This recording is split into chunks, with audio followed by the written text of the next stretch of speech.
Bismillahirrahmanirrahim. Assalamualaikum warahmatullahi wabarakatuh. Alhamdulillah alladzi bi ni'matihi tatimmus shalihat hamdan katsiran thayyiban mubarakan fi kama yuhibbu rabbuna wa yarda.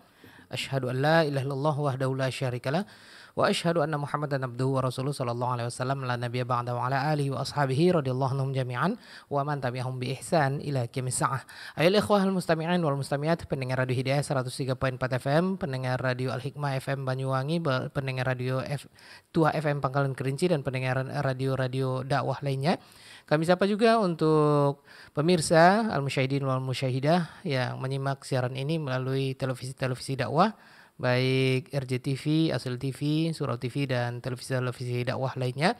Ahlan wa sahlan bagi yang baru saja bergabung bersama kami, dan tentunya tidak bisa kita sapa satu persatu media sosial atau media antum masing-masing, baik televisi, radio, dan juga media sosial. Alhamdulillah, bismillah, dengan izin Allah Subhanahu wa taala kita kembali mengudara Radio Hidayah FM di Kota Pekanbaru dan sekitarnya 103.4 MHz, dan kaum muslimin dan muslimah rahimanillah wa yakum jami'an. Di kesempatan Jumat, ya, hari yang mulia dalam sepekan, kita berada di salah satu bulan haram, yaitu bulan Rajab. Ya, hari ini hari yang ke-28. Kita berada di tanggal 28 bulan Rajab 1445 Hijriah, bertepatan Jumat pagi waktu Indonesia Barat. Kita berada di tanggal 9 Februari 2024.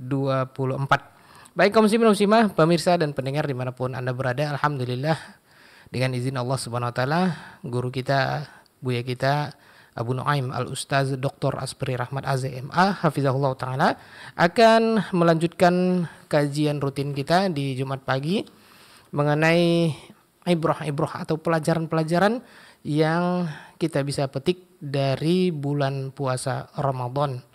Dan kaum muslimin muslimah, kurang lebih beberapa hari lagi kita akan memasuki bulan Sya'ban, dan mudah-mudahan kita bisa berlatih di bulan Sya'ban.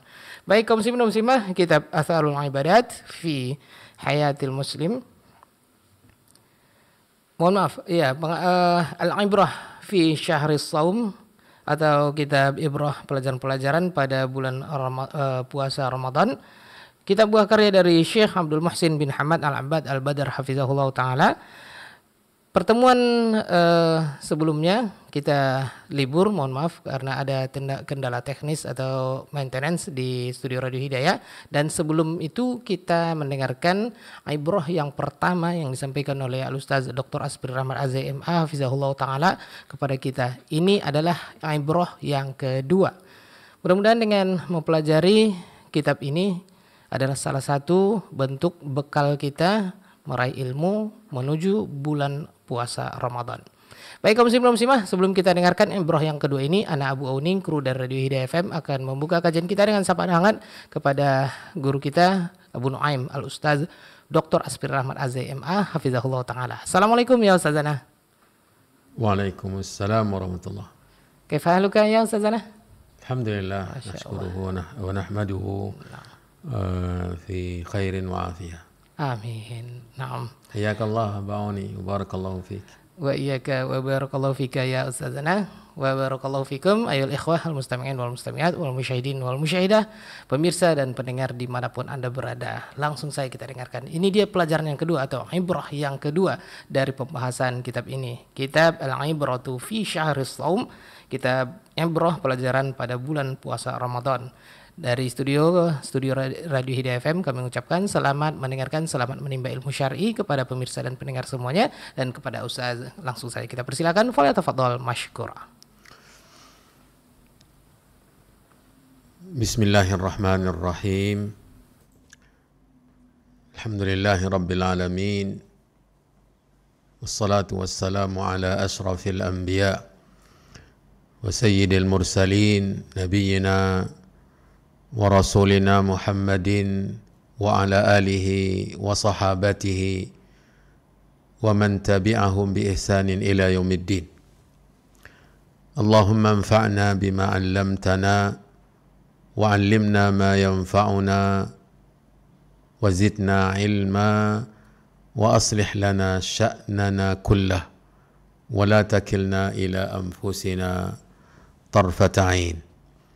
Amma ba'du, saudara-saudari kaum muslimin, kaum muslimat, pemirsa TV, pendengar radio dimanapun berada, yang semoga senantiasa dirahmati dan dimuliakan oleh Allah Subhanahu wa taala.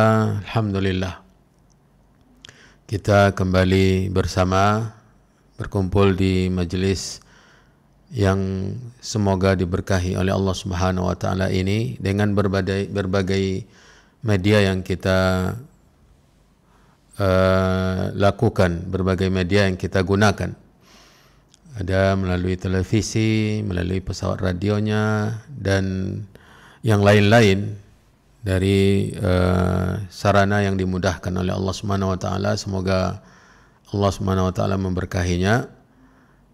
Kita berjumpa untuk melanjutkan pelajaran membaca kitab para ulama, yang dalam hal ini kita masih membaca buah karya dari guru kita Syekh Abdul Muhsin bin Hamad Al-Abbad Al-Badr hafizahullahu ta'ala wa atala baqa'ahu fi barakah wa nafa'a bi ilmihi al-islam wal muslimin wa matta'ahu bis-sihhati wal afiyah.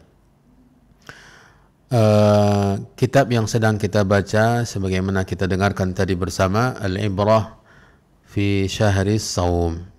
Ibrah atau ibrah, pelajaran-pelajaran yang diambil, dipetik dari bulan puasa, yaitu bulan Ramadan. Sudah kita pelajari pada pertemuan pekan yang lalu, yaitu ibrah yang pertama, bahwa bulan puasa adalah kesempatan yang sangat berharga dalam umur seorang hamba, seorang muslim yang Allah Subhanahu wa taala hadiahkan kepadanya, dan dia semata-mata taufik dari Allah.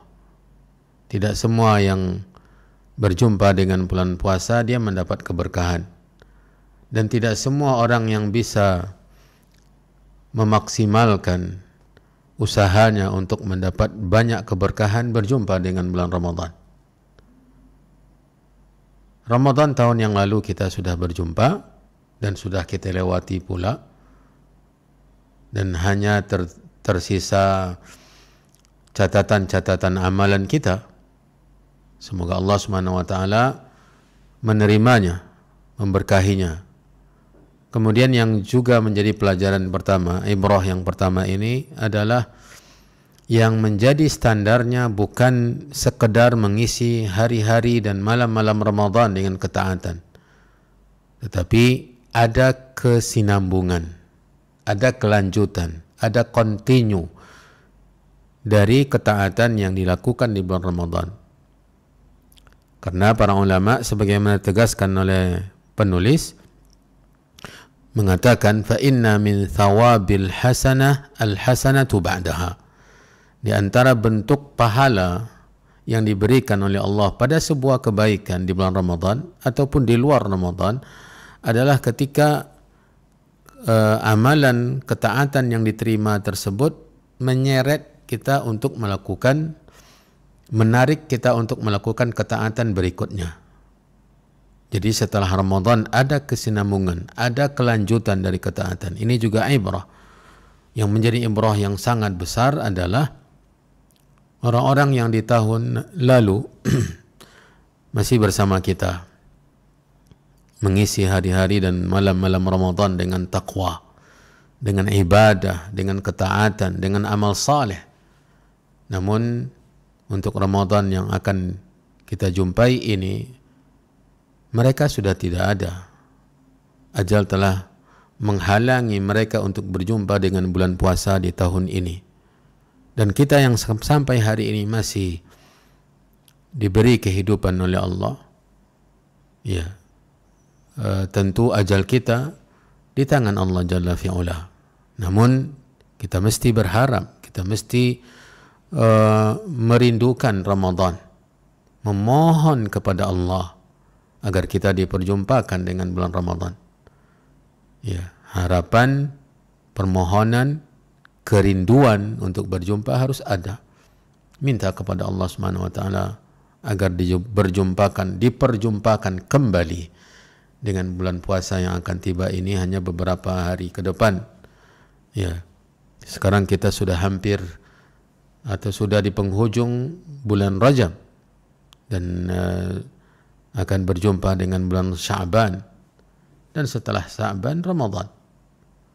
Mohon kepada Allah, saudara-saudari yang dirahmati dan dimuliakan oleh Allah, agar Allah berkahi hari-hari kita di bulan Rajab, di bulan Sya'ban, dan mohon kepada Allah untuk diperjumpakan dengan bulan suci Ramadan. Dan sekarang kita masuk ke ibrah yang kedua dari ibrah yang tersimpan di bulan puasa. Kata penulis hafizahullah taala, thaniyan, yang kedua, as-siyamu sirrun bainal abdi wa baina rabbih la yattali'u ala haqiqatihi illa huwa subhanahu wa ta'ala. Puasa merupakan rahasia antara seorang hamba dengan sang pencipta, Rabbnya, Allah Subhanahu wa ta'ala. Tidak ada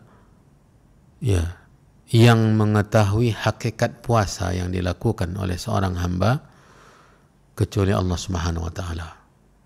Ini ibadah yang tersembunyi, karena tidak ada gerakan, tidak ada ucapan yang dilafazkan.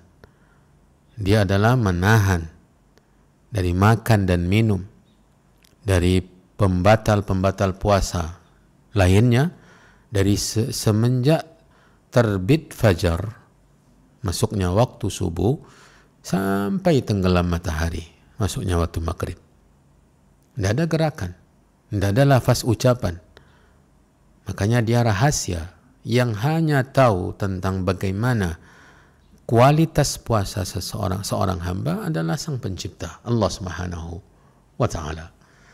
Kemudian walihada jaa fil hadits sahih yaqulu Allah ta'ala, oleh karena ini ada dalam sebuah hadis yang sahih, hadis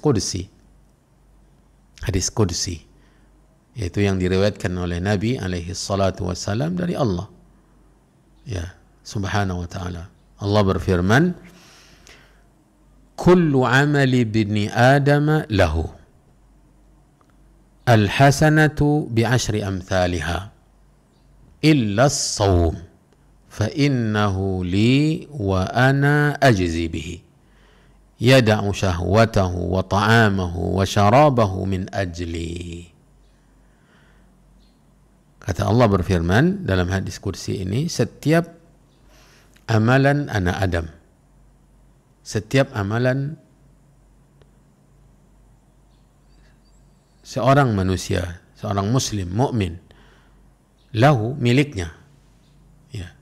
Setiap amalan anak Adam adalah miliknya. Dia pelaku dan dia juga pemilik. Salat yang dilakukan oleh seorang hamba yang beriman, pelakunya dia, dan dia juga pemilik ibadah tersebut. Al-hasanatu bi asyri amthaliha. Ini pemberian pahala. Standar pemberian pahala yang dilakukan oleh Allah Subhanahu wa taala untuk amalan yang dimiliki dan dilakukan oleh seorang hamba, satu kebaikan akan diberikan 10 kali lipat pahala. Ya.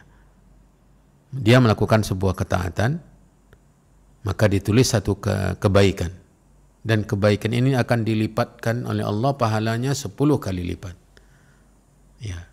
Al-hasanatu bi'ashri amthaliha illa as-sawm, kecuali puasa. Jadi Allah Subhanahu wa taala mengecualikan ibadah puasa dalam pemberian pahala, ya, dari standar amalan-amalan yang lain. Amalan-amalan yang lain, satu kebaikan akan dilipatkan 10 kali lipat.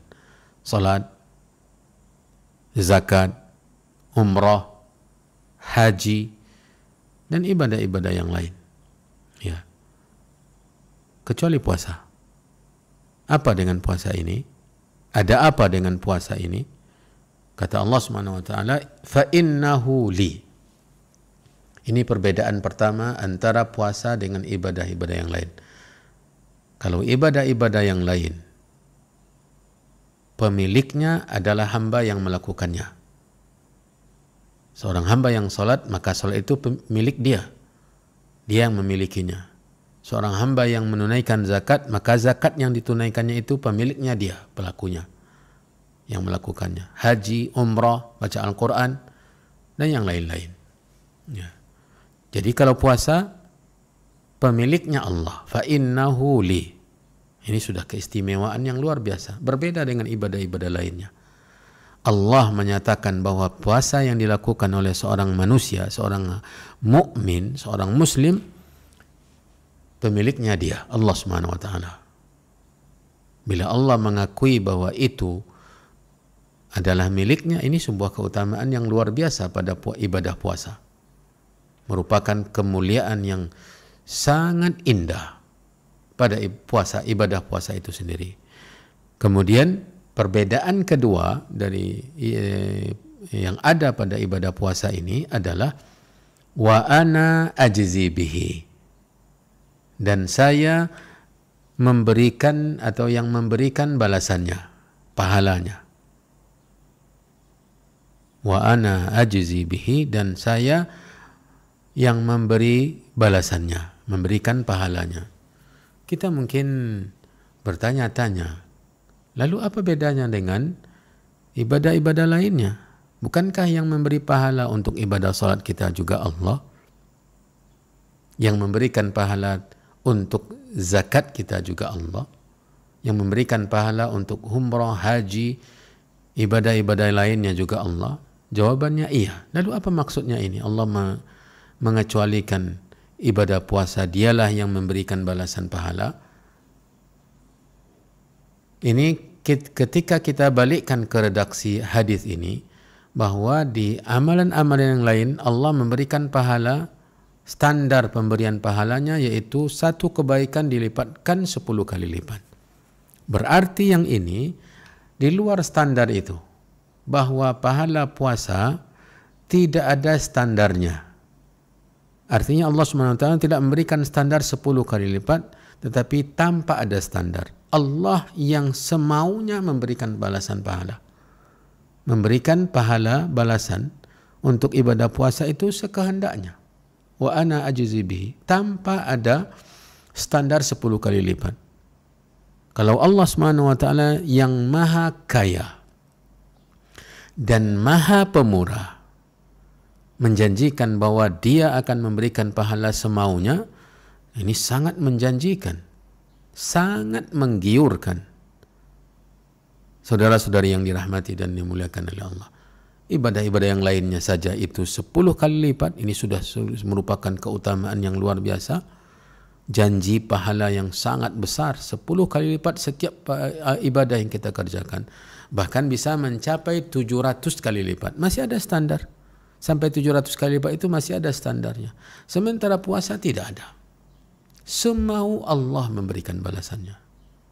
Ini perbedaan ibadah puasa, menunjukkan bahwa ibadah puasa itu ibadah yang mulia. Ibadah yang tinggi derajatnya.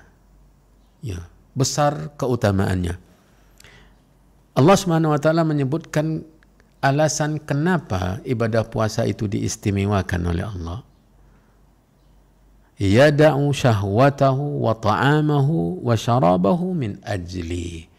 Seorang hamba yang berpuasa meninggalkan syahwatnya.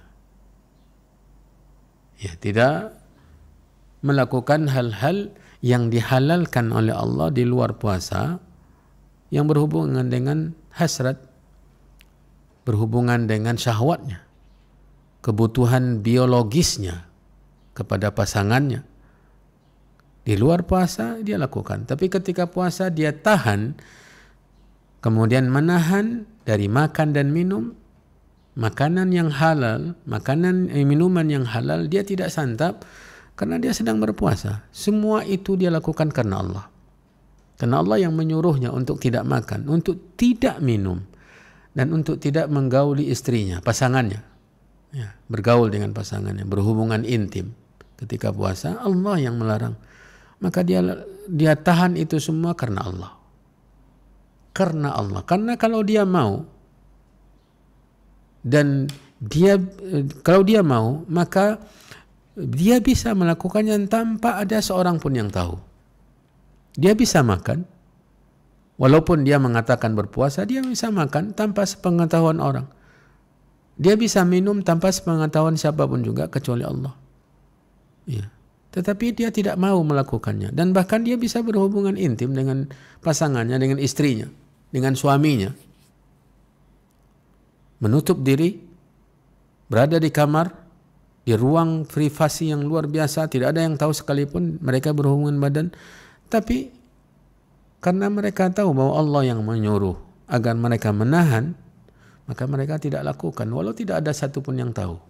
Ini yang diingatkan oleh Allah. Yada'u syahwatahu wa ta'amahu wa syarabahu min ajli.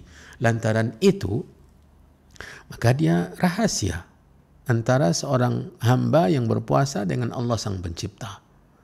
Dan kualitas puasa seseorang itu tergantung dari rasa keyakinan bahwa Allah mengetahuinya. Dan dia ingin memperlihatkan kepada Allah betapa patuhnya dia dalam berpuasa kepada aturan Allah Subhanahu wa taala. Makanya keutamaannya sangat besar.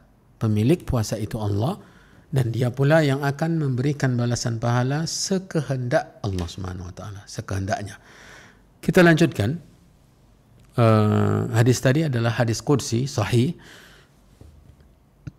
Kata penulis, wa dzalika anna bi imkanil 'abdi ay yakhtafi 'anil nas wa yughliq 'ala nafsihi al-abwaba wa ya'kulu wa yashrabu thumma yakhruju ila an-nas ويقول إنه صائم ولا يعلم ذلك إلا الله تبارك وتعالى. Seperti yang tadi kita sampaikan. Kenapa puasa itu ya istimewa? Karena pelakunya benar-benar melakukannya karena Allah Subhanahu wa taala. Karena dia bisa untuk bersembunyi dari pengetahuan manusia, dari pandangan mata manusia, menutup pintu-pintu rumahnya, kamarnya, lalu dia bisa makan, bisa minum, dan yang lain-lain. Kemudian ketika berjumpa dengan orang, dia bisa berpura-pura puasa, mengatakan saya berpuasa. Ya, memperlihatkan betapa lemasnya badannya, ya, karena menahan diri padahal dia barusan makan. Orang tidak tahu. Ya, orang tidak tahu. Nah, ini rahasia di mana ibadah puasa ini sangat mulia. La walakin yamna'uhu min dzalika ittila'ullahi alaihi wa muraqabatuhu lahu. Wahada syai'un yuhmadu alaihi al-insanu. Ya, tapi karena dia meyakini Allah Maha mengetahui, Maha mengawasi, maka dia tidak melakukan itu. Dia tahan untuk makan dan minum di tempat di mana orang tidak ada yang melihat. Tapi dia yakin Allah Maha melihat, Allah Maha mengawasi, sehingga dia tetap bertahan.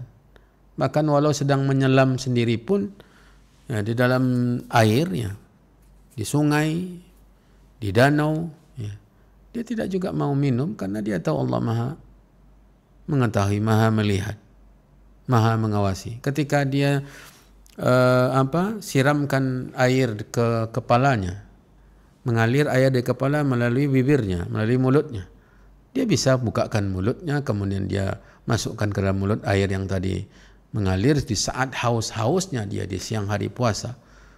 Tapi itu tidak dia lakukan karena dia tahu Allah Maha mengetahui. Ini yang luar biasa. Ruh yang seperti ini merasa selalu diawasi oleh Allah. Ini yang hakikat ihsan dalam kehidupan seorang mukmin. An ta'budallaha ka'annaka tarahu. Engkau beribadah seakan-akan melihat Allah. Fa illam takun tarahu fa innahu yarak. Jika engkau tidak sampai ke level ini, maka yakinlah Allah Maha melihat. Tidak ada yang tersembunyi bagi Allah apapun yang kita lakukan. Saudara-saudari yang dirahmati dan dimuliakan Allah, wal ibratu min dzalika, kata penulis, wal ibratu min dzalika an yudrika aidan anna alladhi yukhsha idza akhalla al-insanu bisiyami huwa alladhi yukhsha idza akhalla al-insanu bisalatihi wa zakatihi wa hajjihi wa ghairi dhalika mimma aujabahu Allah. Yang menjadi ibrah dari ibadah puasa itu bila dikaitkan dengan ibadah-ibadah yang lain. Yang menjadi pelajaran adalah dari puasa di bulan Ramadan ini, ketika dia tidak mau menahan dirinya untuk makan, untuk minum, walau di tempat di mana tidak ada satupun orang yang tahu, dia tetap bertahan. Yang ia khawatirkan kalau dia makan, dia minum adalah Allah Subhanahu wa taala Maha mengetahui, Maha mengawasi, Maha melihat. Itu seharusnya dibawakan kepada ibadah-ibadah yang lain. Ya. Pelajarannya, rasa yang dirasakan oleh seorang yang berpuasa sehingga dia bertahan untuk tidak makan, untuk tidak minum, untuk tidak melakukan apapun pelanggar-pelanggarnya karena dia tahu Allah Maha melihat, Maha mengawasi, itu dipindahkan kepada ibadah-ibadah yang lain. Terapkan pula di ibadah-ibadah yang lain. Karena yang ditakuti ketika ibadah puasa itu dilanggar, Allah tahu, maka begitu pula di ibadah salat, di ibadah zakat, di ibadah haji, dan ibadah-ibadah lain yang diwajibkan oleh Allah. Seharusnya ketika salat, kita jaga salat kita. Kita lakukan salat dengan maksimal. Kita hadirkan hati karena Allah Maha mengetahui. Kita melakukan ibadah haji juga demikian. Ibadah umrah, ibadah zakat, hadirkan bahwa Allah Maha mengetahui apapun yang kita lakukan dari pelanggaran. Makanya kita harus sempurnakan, melakukan dengan totalitas, dengan benar-benar berkualitas ibadah kita tersebut. Ya, itulah ibrahnya. Ketika kita bisa melakukan itu di bulan puasa, di saat berpuasa, kita tidak mau melanggar nilai-nilai puasa kita, tidak mau mengurangi nilai-nilai puasa kita dengan melakukan pelanggaran, maka itu kita lakukan pula di ibadah-ibadah yang lain. Ya. Falladhi farada as-siyama huwa alladhi farada as-salah. Kata penulis, yang memfardukan puasa, dia pula yang telah memfardukan salat. Ya. Dia yang telah memfardukan salat. Was-salatu hiya a'zamu arkanil Islam ba'da syahadati an la ilaha illallah wa anna Muhammadan Rasulullah. Dan salat ini merupakan rukun Islam yang paling agung. Rukun Islam yang paling mulia.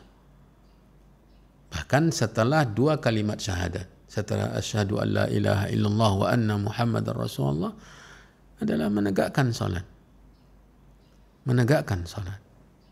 Kalau kita berhasil berpuasa dengan kualitas seperti tadi, ya, maka kita juga harus lakukan itu di puasa, di ibadah salat kita. Terapkan pula di ibadah salat. Kita jaga salat kita. Kita hadirkan hati, kita lakukan dengan semaksimal mungkin ibadah tersebut. Karena yang mewajibkan salat juga yang telah mewajibkan ibadah puasa. Kalau kita bisa melakukan puasa dengan nilai yang sebegitu sempurna, upayakan pula ketika kita melakukan ibadah salat. Apalagi ibadah salat lebih utama daripada ibadah puasa.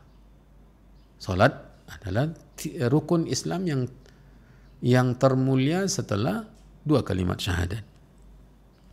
Wali'idhami sya'niha wa kauniha hiya sillat wali'idhami sya'niha wa kauniha ya hiya silatul mustamirratu laylan wa naharan bainal abdi wa bain rabbih iftaradaha Allahu ala nabiyhi ليلة عرج به إلى السماء فإذا وجد المسلم أن إخلاله بالصيام كبير وعظيم فيجب أن يجد ويدرك أن حصول ذلك منه في الصلاة أكبر وأعظم wa tilka min ajallil fawaidi wa a'zamil ibar allati yastafiduha al-muslim min syahri siyam. Karena agungnya ibadah salat, mulianya ibadah salat, bahkan dia adalah koneksi antara yang terus berlanjut siang dan malam antara seorang hamba dengan Sang Pencipta. Dia adalah kontak, ya, as-silah, kontak antara seorang hamba dengan Sang Pencipta di siang dan di malam hari. Ya, makanya Allah Subhanahu wa taala fardukan ibadah salat ini kepada nabinya di malam Mi'raj, diangkatnya Nabi ke langit, ya, difardukan oleh Allah Subhanahu wa taala 5 kali sehari semalam. Jadi setiap waktu, ya, dari siang dan malam seorang muslim harus mengadakan hubungan dengan Allah, ada kontak dengan Allah. Ya, di subuh hari, di zuhur, di asar, di maghrib dan di isya. Ya, 5 kali sehari semalam seorang muslim menjalin kontak dengan Allah Subhanahu wa taala dengan ibadah salat. Maka dia ibadah yang mulia. Ya, ibadah yang paling utama. Kalau kita bisa terapkan makna puasa tadi, yang rahasia antara hamba dengan Sang Pencipta, maka terapkan itu di ibadah salat. Ya. Jika seorang muslim mendapati bahwa keteledorannya, kelalaiannya dengan puasa banyak, besar kelalaiannya, maka dia harus juga merasakan itu di ibadah salatnya. Ya. فَإِذَا وَجَدَ الْمُسْلِمْ أَنَّ إِخْلَالَهُ بِالصِّيَامِ كَبِيرٌ وَعَظِيمٌ, jika dia mendapati bahwa dirinya sangat lalai dalam berpuasa dan besar kelalaiannya, maka otomatis dia akan merasakan pula hal itu di ibadah salatnya. Karena ibadah salat 5 kali sehari semalam. Ya. Nah, ini di antara faedah yang besar yang didapatkan dari puasa Ramadan, yaitu bagaimana merembetnya manfaat dari ibadah puasa itu kepada ibadah-ibadah yang lain. Ya. Ini yang ditekankan oleh penulis, wa tilka min ajallil fawaidi wa a'zamil ibar, itu merupakan faedah yang terbesar, ibrah yang teragung yang diambil faedahnya oleh seorang muslim di bulan puasa. Itu bagaimana dia bisa menjaga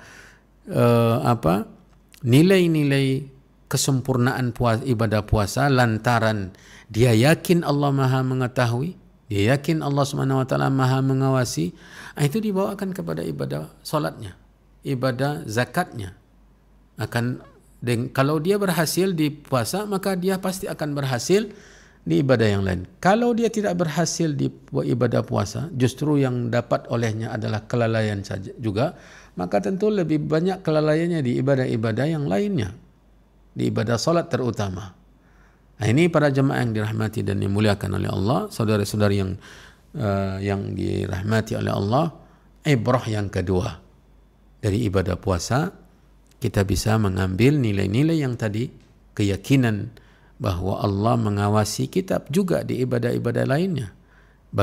Kalau kita berhasil menahan diri, melakukan ibadah puasa dengan baik, menahan diri dari apa-apa yang membatalkannya, kita juga harus berhasil membawa sikap seperti itu pada ibadah-ibadah selain dari ibadah puasa. Kaum muslimin, kaum muslimat yang dirahmati dan dimuliakan oleh Allah Subhanahu wa taala, kita ambil satu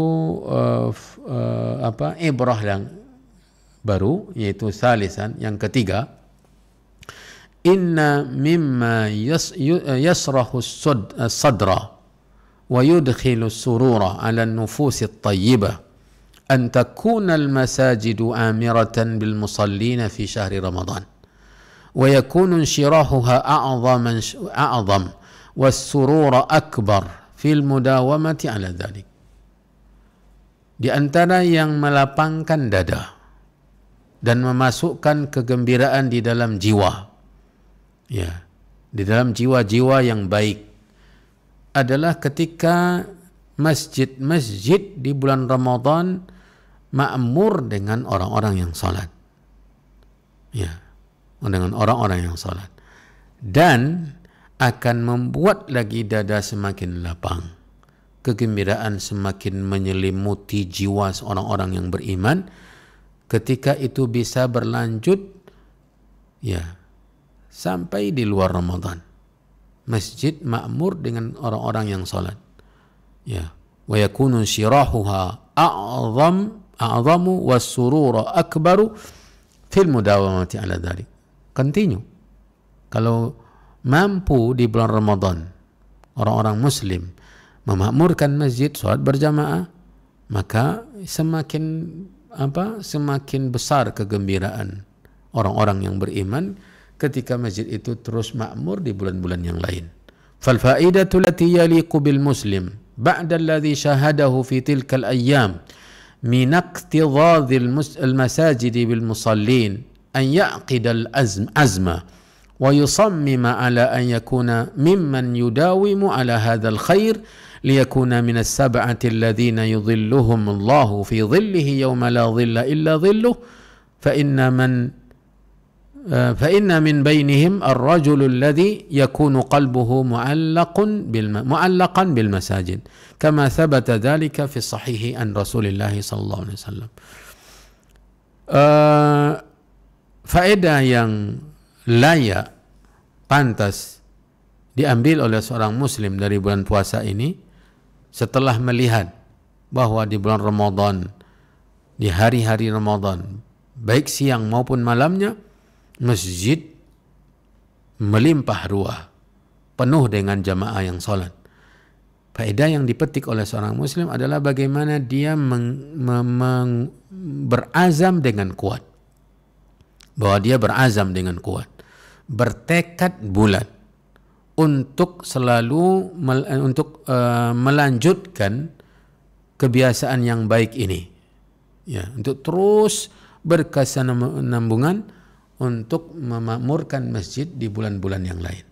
Buatkan tekad, ya, yang kuat, azam yang kokoh untuk bisa berlanjut merasakan kebahagiaan ketika mengisi rumah-rumah Allah, memenuhi rumah-rumah Allah untuk melaksanakan salat berjamaah dengan kegiatan-kegiatan di rumah Allah yang lainnya, kegiatan pengajian-pengajian, mempelajari Al-Quran, tahsin Al-Quran, tahfidz Al-Quran, dan kegiatan sosial yang berhubungan dengan kemanusiaan dan seterusnya, agar semoga Allah Subhanahu wa taala memasukkan orang muslim, orang mukmin yang merasakan itu kepada salah satu dari 7 golongan yang diberi naungan oleh Allah di hari akhirat nanti, ketika tidak ada naungan selain dari naungan Allah Subhanahu wa taala. Salah satu dari mereka, dari 7 golongan tadi, adalah seseorang yang hatinya selalu bergantung di masjid.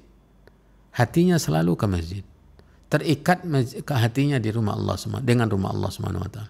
Kemanapun dia berada, dimanapun dia berada, kemanapun dia pergi, hatinya tetap, ya, terikat di masjid. Ya, maksudnya adalah menjaga salat berjamaah, selalu terpanggil untuk datang ke rumah Allah melaksanakan salat berjamaah, selalu terpanggil untuk melakukan kegiatan-kegiatan ibadah di rumah Allah, seperti pengajian-pengajian agama atau pelajaran-pelajaran yang lain, membaca Al-Quran, ya, mempelajarinya, menghafal Al-Quran, program-program lainnya yang ada di rumah-rumah Allah Subhanahu wa taala, memakmurkannya. Hatinya selalu cinta ke rumah Allah Subhanahu wa taala, mencintai apa yang dicintai oleh Allah di muka bumi ini, yaitu masjid, tempat yang paling dicintai oleh Allah Subhanahu wa taala. Ini faedah yang luar biasa, ibrah yang sangat indah kita dapatkan di bulan Ramadan, ketika bulan Ramadan itu mengkondisikan jiwa orang-orang yang beriman untuk selalu condong kepada rumah Allah Subhanahu wa taala, selalu tertarik untuk memakmurkan rumah Allah Subhanahu wa taala. Maka ini harus dilanjutkan. bukan hanya di bulan Ramadan saja. Itu juga harus dilakukan di bulan-bulan yang lain. Untuk sampai ke tingkat di mana hati seorang muslim itu terikat dengan rumah Allah Subhanahu wa taala. Dia selalu rindu rumah Allah. Belum tiba waktu salat hatinya sudah di masjid. Ya. Dia sudah menunggu datangnya salat. Dia tidak melalaikan salat. Nah, ini hasil dari pelajaran yang diambil dari bulan puasa. Saudara-saudari yang dirahmati dan dimuliakan oleh Allah, itu tadi dua tambahan dari ibrah yang diambil dari bulan puasa. Yang pertama tadi bagaimana kualitas puasa yang dilakukan oleh seorang muslim, karena dia yakin bahwa Allah Maha mengetahui, Maha mengawasi. Dia tidak mau melanggar puasanya, melanggar nilai-nilai puasanya, merusak nilai-nilai puasanya dengan makan dan minum karena merasa tidak terlihat oleh siapa-siapa. Dia tidak mau melakukan itu karena dia tahu Allah Maha melihat. Itu dibawakan kepada ibadah-ibadah yang lain. Kemudian terkait dengan masjid, ini juga termasuk ibrah. Kalau masjid di bulan Ramadan melimpah dengan jamaah, itu harus dilanjutkan. Mengambil pelajaran dari bulan Ramadan. Seorang muslim harus berazam, harus bertekad kuat untuk bisa memakmurkan masjid sepanjang tahun selama dia masih hidup di dunia ini, dan jadikan hati selalu tergantung ke rumah Allah Subhanahu wa taala. Ini ringkasan dari dua ibrah tersebut. Semoga bermanfaat untuk kita semua. Wallahu taala a'lam. Wa sallallahu wasallam wa baraka wa an'am ala nabiyyina wa rasulina Muhammad wa ala alihi wa sahbihi ajma'in. Kita kembalikan kepada akhi Abu Auni. Dan jazakallahu khairan atas materi yang disampaikan oleh Ustaz. Ibrah yang kedua, pelajaran yang kedua dari kitab yang kita pelajari, Al-Ibratu fi Syahris Shaum, atau pelajaran pada bulan puasa Ramadan. Baik, di sini sudah ada pertanyaan dari para pemirsa dan juga pendengar ya. Taib, kita bacakan dulu. Ada pertanyaan yang dikirimkan oleh admin Asil TV ya. Ini pemirsa Asil TV di Kabupaten 50 Kota, Sumatera Barat. Baik, pertanyaannya ada dua, Ustaz. Assalamualaikum Ustaz, Afwan bertanya. 1. Berapa menit batas waktu sholat maghrib ke sholat isya? Berapa menit batas waktu sholat maghrib ke sholat isya?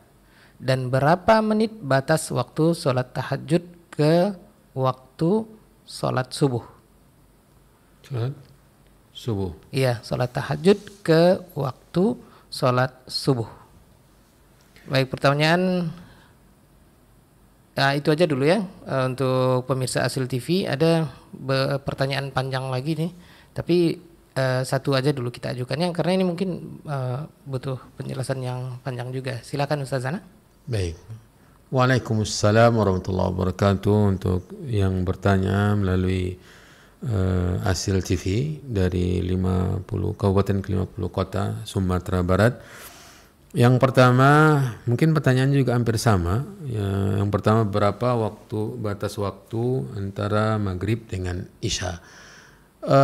Nabi SAW ketika diberitahukan oleh malaikat Jibril tentang waktu salat, selama 2 hari malaikat Jibril 2 hari berturut-turut malaikat Jibril turun dan salat bersama Nabi SAW. Sebagaimana dalam banyak riwayat di kitab-kitab hadis, ya, di kitab-kitab hadis yang sahih dan yang lain-lainnya, di mana dalam 2 hari ini, di hari pertama malaikat Jibril datang salat bersama Nabi di awal waktu. Kemudian di hari kedua beliau salat di akhir waktu. Ya. Maka setelah selesai salat 5 waktu di hari kedua, malaikat Jibril mengatakan kepada Nabi, di antara waktu yang kemarin dengan waktu yang hari ini itulah waktu-waktu salat. Antara waktu pertama yang kemarin dengan waktu subuh hari ini, maka itulah waktu subuh. Zuhur dengan hari pertama dengan hari kedua itulah waktu zuhur. Karena itu patokan batasan waktu salat, dan rinciannya ada di dalam hadis-hadis tersebut. Seperti waktu subuh, ya, khilaf para ulama. Karena Nabi SAW diceritakan bahwa salatnya bighalas, ya, dengan di waktu yang masih gelap, ya. Dan ada yang mengatakan bahwa Nabi SAW sudah mulai terang, ya. Ini menunjukkan bahwa ada batas waktu awal dan waktu akhir dari salat subuh, yaitu terbitnya matahari, ya. Kemudian waktu zuhur, ya, di hari pertama, yaitu ketika matahari sudah tergelincir dari kabidis sama, di tengah-tengah langit, sudah mulai condong, sudah mulai muncul bayangan. Dari awalnya tidak ada bayangan, muncul bayangan ke arah bagian timur badan atau sesuatu benda ketika matahari sudah mulai condong ke barat. Nanti sampai bayangan seseorang itu sepanjang atau lebih dari panjang ukurannya. Nah, disinilah para ulama menyatakan bahwa itu waktu zuhur. Kemudian hari yang sama, di hari pertama itu di waktu yang sama, di hari pertama dia sholat asarnya ketika bayangan sudah lebih dari ukuran panjang asli, dari panjang orang. Dan hari kedua zuhurnya di waktu itu juga. Berarti antara zuhur dengan asar waktunya bersambung. Begitu juga maghrib dengan isya. Berakhir waktu maghrib itulah awal waktu isya di 2 hari tersebut. Hari pertama waktu maghrib setelah terbenam matahari. Kemudian hari kedua adalah hari sholat isyanya yang pertama, ketika cahaya merah di ufuk sudah tidak ada lagi, ya. Ketika waktu maghrib di hari kedua habis, yaitu cahaya merah di ufuk habis, tidak ada lagi tanda-tanda merah di ufuk barat. Nah, itulah awal waktu isya, ya, awal waktu isya. Jadi kalau patokannya waktu, wallahu alam, ya, sekitar 1 jam lah lebih kurang, ya, 1 jam lebih kurang jarak awal waktu maghrib dengan awal waktu isya. Kalau kita sholat maghrib di awal waktu, berarti selesai sholat maghrib sekitar hampir 50 menit, ya, hampir 50 menit jarak waktu maghrib dengan masuknya waktu isya. Dan alhamdulillah sekarang sudah ada jadwal waktu sholat, ya, tidak perlu kita patokan per jamnya karena waktu sholat sudah ada jadwalnya. Tinggal, ya, melihat waktu sholat tersebut. Bila sudah masuk waktunya berarti sudah masuk waktu isya, dan situlah berakhir waktu maghrib, ya. Ini untuk kondisi normal, ya, untuk kondisi normal. Karena waktu maghrib dan isya ini namanya waktu mustarakah, waktunya bersambung, tidak ada jeda, tidak ada waktu jeda, tidak ada waktu vakum. Habis waktu maghrib langsung masuk waktu isya, habis waktu zuhur langsung masuk waktu asar. Makanya untuk 4 sholat itulah sholat-sholat yang dijamak, Adapun antara waktu subuh dengan zuhur itu terpisah. Tidak serta-merta habis waktu subuh langsung masuk waktu zuhur, tidak. Begitu juga isya dengan subuh, ya. Sebagian pendapat bahwa habis waktu isya belum masuk waktu subuh. Tapi sebagian lagi mengatakan bahwa akhir waktu isya adalah sebelum waktu subuh. Terjadi perbedaan pendapat di antara para ulama. Intinya untuk pertanyaan pertama itu, kita kalau memang ingin patokan waktunya, kalau kita sholat maghribnya di awal, sekitar setelah sholat maghrib itu selesai kurang lebih 50 menit atau 1 jam. Wallahu ta'ala alam. Begitu juga pertanyaan kedua, kapan beda atau batas waktu tahajud dengan subuh? Ya, tidak ada pembedanya. Ya, pembedanya tidak ada batas pembeda, waktu vakum, ya, antara selesai tahajud dengan subuh. Kalau kita memang ingin sampai karena waktu sholat tahajud ini sampai masuk waktu subuh. Kata Nabi SAW, salatul layli masna masna, salat malam itu 2 rakaat 2 rakaat. Fa idza khashiya ahadukumul fajra falyarka' raka'atan tutiru lahuma qad shalla. Salat malam itu 2 rakaat. Bila seseorang khawatir masuk waktu subuh, maka tutup salatnya segera dengan 1 rakaat witir. Ini menunjukkan tidak ada batas vakumnya. Habis waktu tahajud, ada waktu yang tidak lagi ada salat, lalu masuk waktu subuh, enggak. Tadi sudah menjelaskan bahwa bersambung. Ya, waktunya tidak ada pembatas. Cuma kalau idealnya memang Nabi SAW ada waktu istirahatnya selesai salat malam. Ya, dia dalam hadis yang sahih, ya di Bukhari, Nabi SAW menyempatkan diri untuk istirahat. Ya, untuk istirahat. Lalu dikumandangkanlah azan subuh, ya.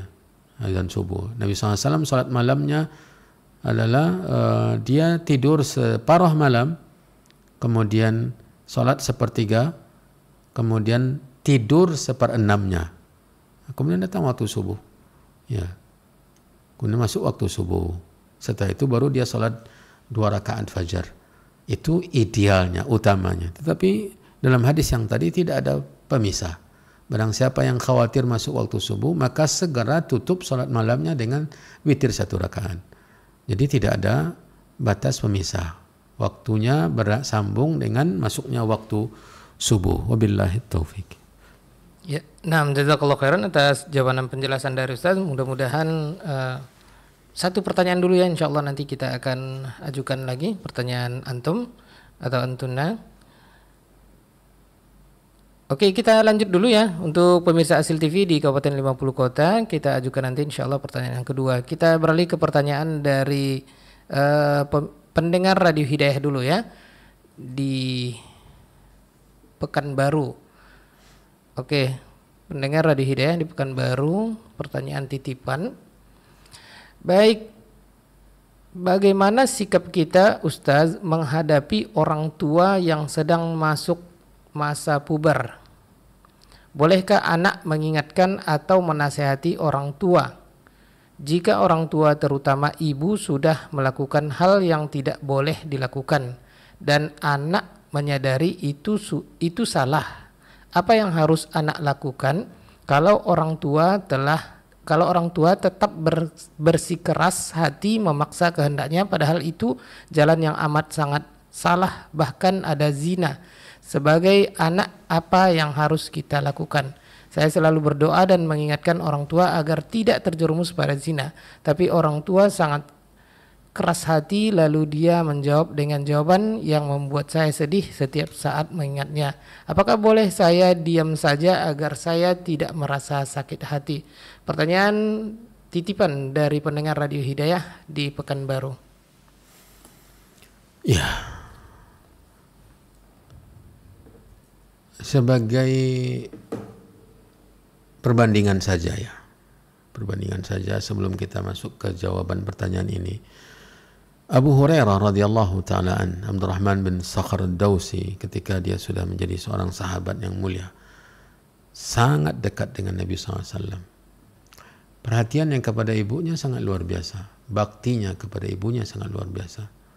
Dia tidak ingin ibunya tetap dalam keadaan berkeyakinan yang menyimpang. Dia berupaya untuk menasihati, mendakwahi, mengajak ibunya untuk beriman. Justru jawaban ibunya luar biasa, membuat dia sangat bersedih. Karena setiap kali dia menasihati ibunya, mengajaknya untuk beriman, setiap kali itu pula ibunya mencela Nabi. Ya, mencela Nabi lebih besar dosanya dari cerita atau pertanyaan yang tadi. Mencela Nabi. Abu Hurairah tidak kuasa mendengarkan celaan-celaan ibunya terhadap Nabi SAW. Ya. Untuk tidak lagi tak tahan dia mendengarnya. Bukan mencela Abu Hurairahnya, tetapi Nabi yang dicela. Nabi SAW dicela oleh ibunya. Lalu Abu Hurairah bercerita kepada Nabi SAW dan meminta kepada Nabi untuk mendoakan ibunya. Maka Nabi SAW melakukannya apa yang diminta oleh Abu Hurairah dan mendoakan ibunya. Saking besarnya harapan Abu Hurairah dengan doa Nabi SAW tadi, maka dia bersegera pulang cepat-cepat ke rumahnya. Ketika dia hendak masuk, tiba-tiba terdengar suara di dalam. Tunggu, ya, dimintanya Abu Hurairah untuk tetap di luar. Dari luar Abu Hurairah mendengar ada bunyi air, ya, mendengar bunyi air.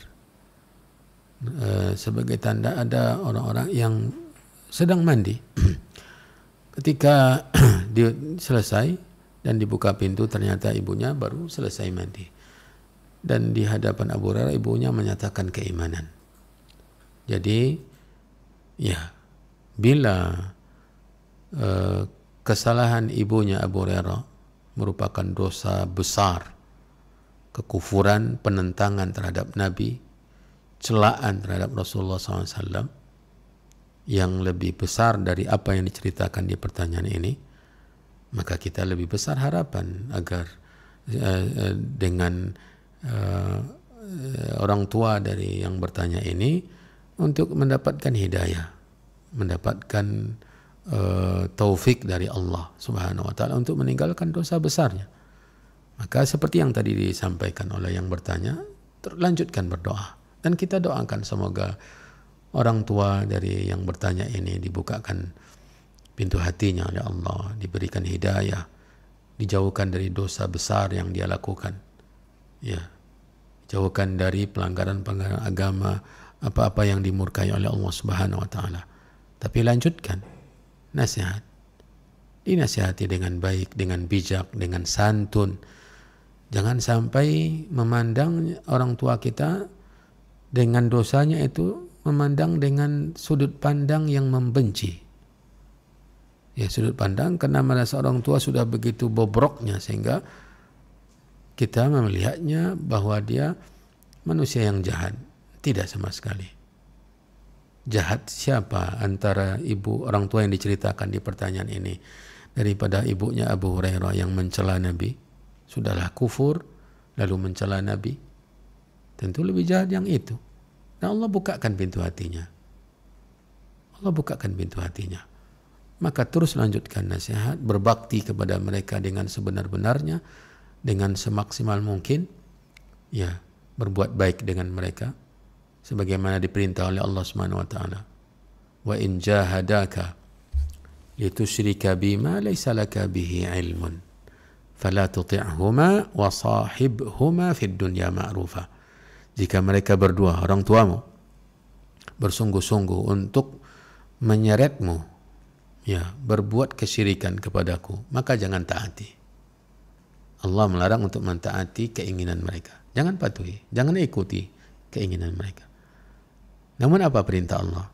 Wasahibhuma fid dunya ma'rufa. Gauli mereka berdua di dalam urusan dunia dengan sebaik-baiknya. Bisa jadi itu yang menjadi pembuka pintu hatinya, yang membuat dia tersentak sadar, anak saya, walau bagaimanapun sikap saya kepadanya, tapi dia tetap berbakti. Ini bisa menjadi pemicu dia untuk sadar. Jadi lanjutkan nasihatnya, lanjutkan baktinya, dan jangan berhenti berdoa. Karena yang membukakan pintu hatinya Allah, yang memberinya hidayah Allah Subhanahu wa taala. Kita tidak punya apa-apa. Innaka la tahdi man ahbabta walakinallaha yahdi man yasha. Engkau, hai Muhammad, tidak bisa memberikan hidayah kepada siapa yang engkau sukai. Namun Allah lah yang memberikan hidayah kepada siapa yang ia sukai. Nabi tidak bisa memberi hidayah kepada pamannya Abu Talib, padahal besar harapan Nabi pamannya itu masuk Islam, beriman. Karena perjuangannya melindungi, membela, memperjuangkan dakwah Nabi besar. Ya.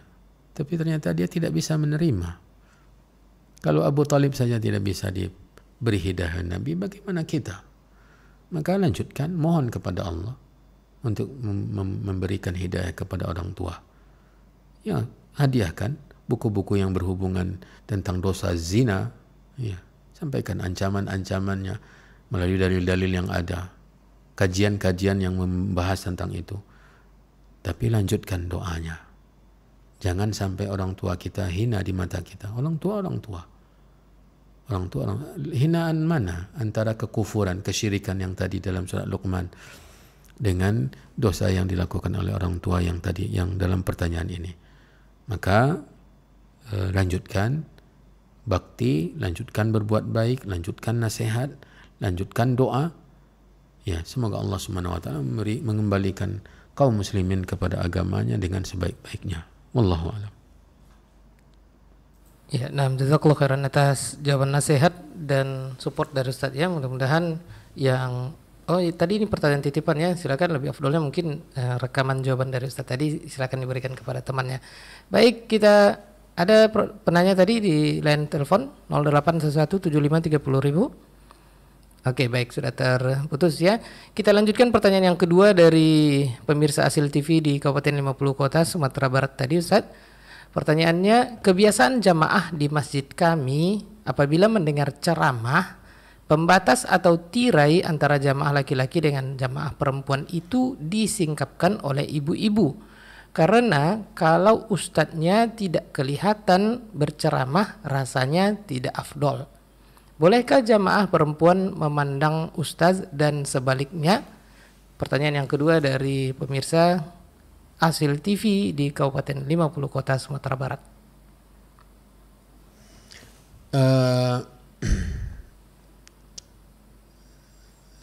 Sebagai gambaran saja untuk pertanyaan tadi, saudara-saudari yang dirahmati dan dimuliakan oleh Allah, di masa Nabi alaihi salatu wassalam dengan para sahabatnya, yang mana masjid Nabi alaihi salatu wassalam ukurannya tidaklah seperti sekarang ini. Ya, ukuran besarnya masjid Nabi ketika itu tidak seperti masjid Nabi yang sekarang. Kecil ya.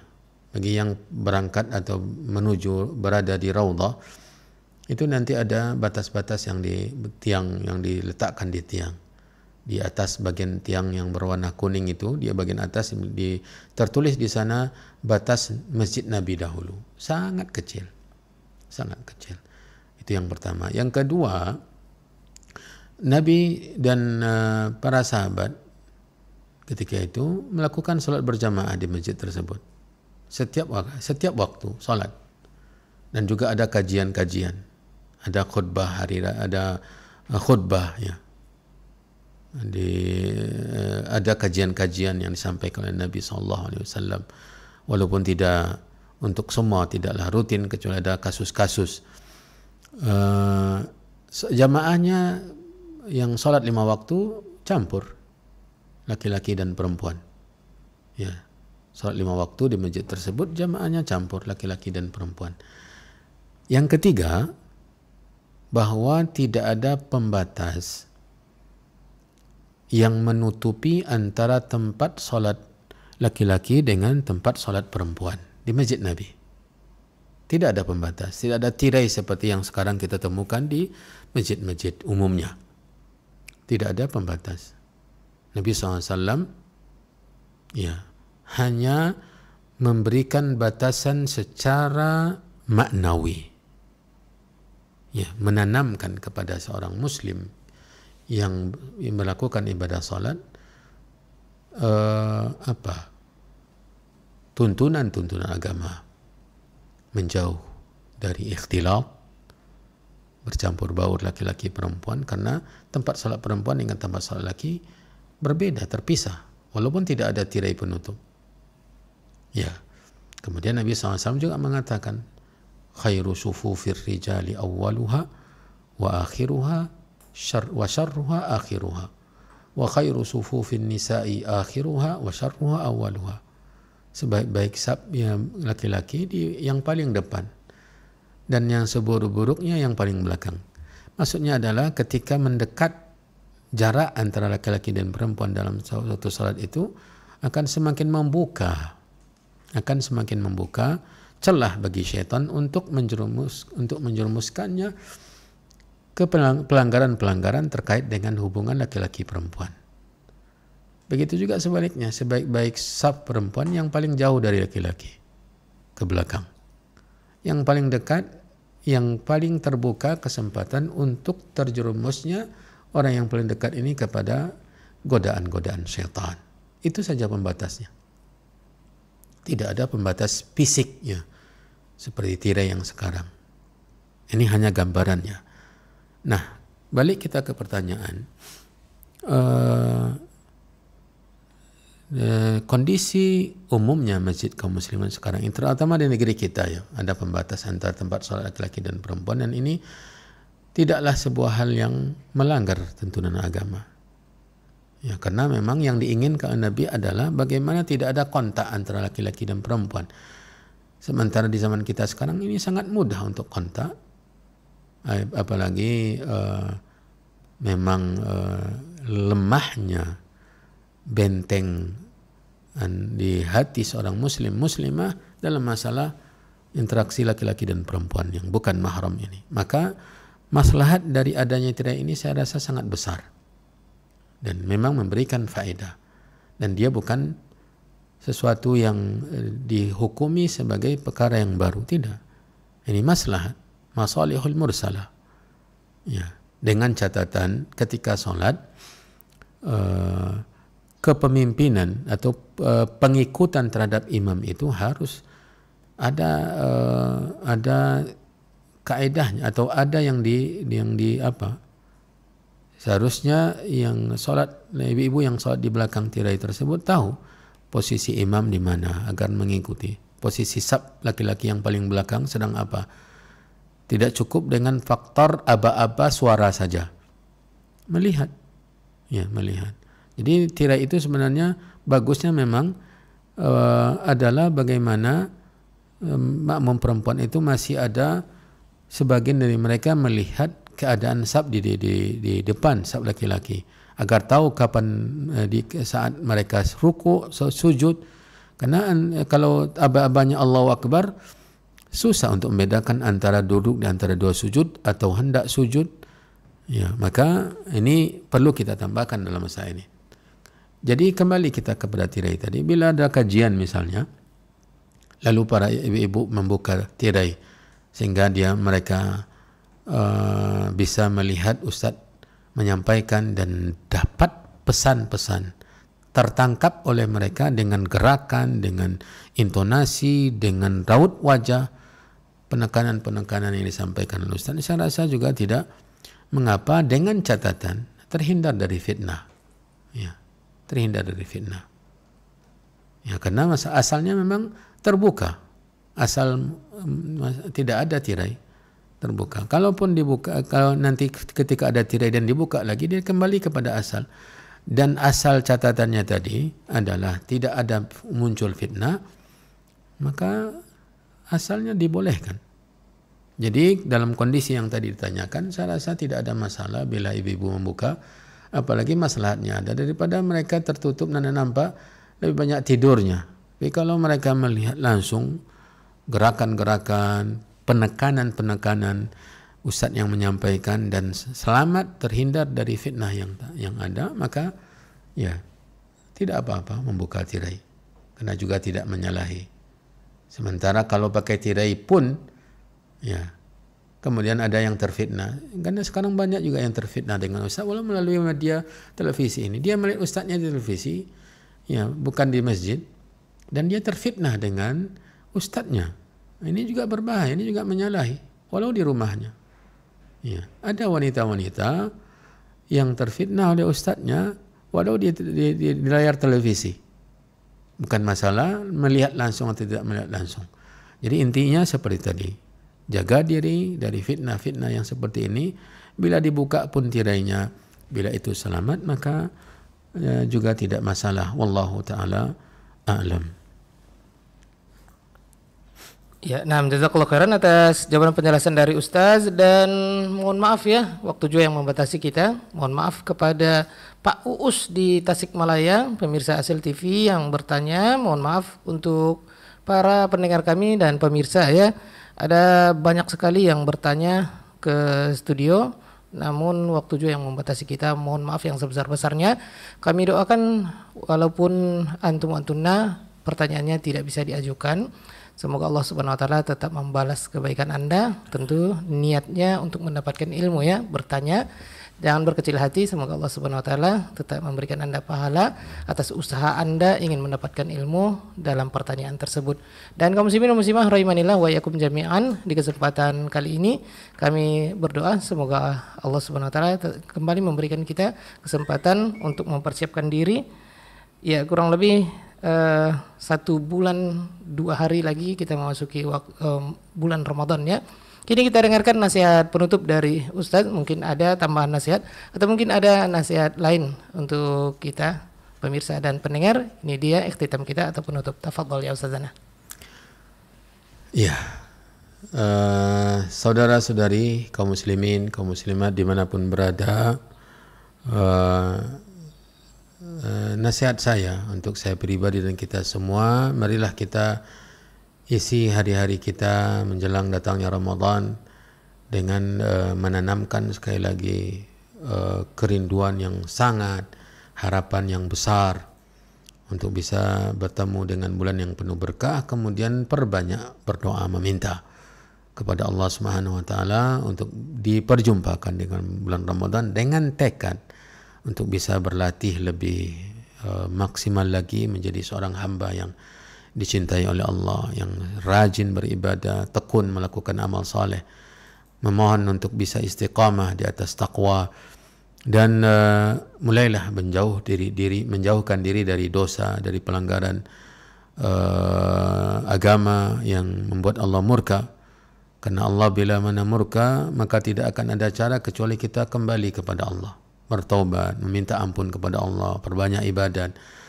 Maka kita memohon kepada Allah semoga Allah senantiasa memudahkan kita untuk melakukan berbagai macam ibadah, terutama ibadah harta dan juga ibadah badaniyah.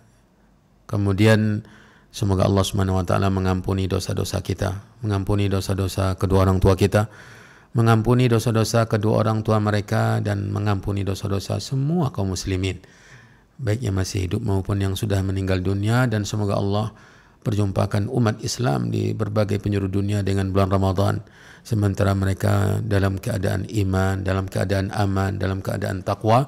Wallahu ta'ala waliyu dhalika wal qadir alaih wa huwa arhamur rahimin.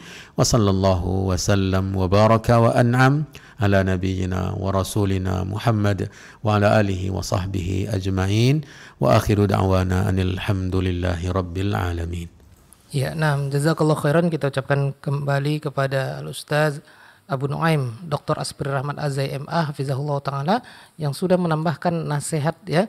Dan seperti yang disampaikan oleh Ustaz, kita harus menambah bekal-bekal khususnya ilmu ya sebelum memasuki bulan Ramadan. Mudah-mudahan ini adalah salah satu usaha kita untuk menambah ilmu ya, karena yang kita pelajari adalah ibro atau pelajaran yang terkandung pada bulan puasa Ramadan. Kitab Al-Ibratu fi Syahris Shaum, buah karya dari Syekh Abdul Muhsin bin Hamad Al-Abad Al-Badar hafizahullah ta'ala. Mudah-mudahan kita bisa mendengarkan atau menyimak ibroh yang ketiga di kesempatan berikutnya. Barakallahu fikum wa jazakumullah khair atas atensi dan kebersamaan Anda. Mohon maaf atas segala kesalahan dan kekurangan. Ana Abu Auning, kru dari Radio Hidayah FM, dan juga rekan Ana Diki Abu Wais, kameramen kita, undur diri dari layar kaca Anda, dan kita akan lanjutkan masing-masing program kita berikan kembali ke studio masing-masing, televisi dakwah dan radio dakwah masing-masing. Jazakumullah khair atas atensi dan kebersamaannya. Kita tutup dengan doa kafaratul majelis. Subhanakallahumma bihamdik asyhadu an la ilaha illa anta astaghfiruka wa atubu ilaik. Wassalamualaikum warahmatullahi wabarakatuh. Hidayah FM.